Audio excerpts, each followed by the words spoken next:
physical protests are breaking out across Brazil. Matt Tierman is an investigative journalist who joins us to assess what exactly is going on here. Matt, thank you so much for joining us tonight. So the Biden administration is admitting they had the CIA director try to bully the president of a sovereign country on the question of his own elections? How can that happen? Well, they don't even think it's a big deal. It's par for the course. In fact, Bernie Sanders was talking about it on Pod Save America, the lefty podcast of former Obama administration alum.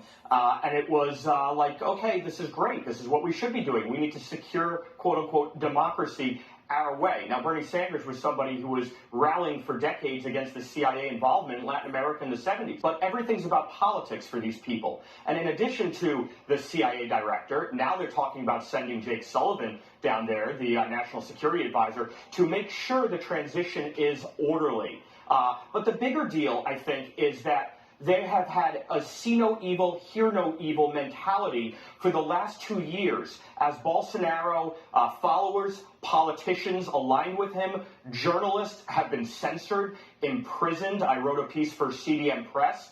And I listed some of these incarcerated journalists. Even a sitting politician, a sitting congressman, was placed under house arrest. And it's continuing right now. Carla Zambelli, an outspoken member of the lower house, the Chamber of Deputies, has been totally purged from social media by diktat of one man, the head of the Brazilian Supreme Court, who also oversees a subsidiary court, the Brazilian Electoral Court. There's no due process here. It is purely by diktat. And these people are losing their voices, and the Biden administration says nothing. Where is that not considered an irregularity electorally? Where's the Organization of American States, the EU, the State Department, the IRI, who monitors elections? They're silent. It's pretty obscene.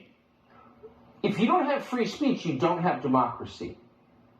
Free speech is a prerequisite for democracy. So when you shut down free speech, it's not a democracy by definition.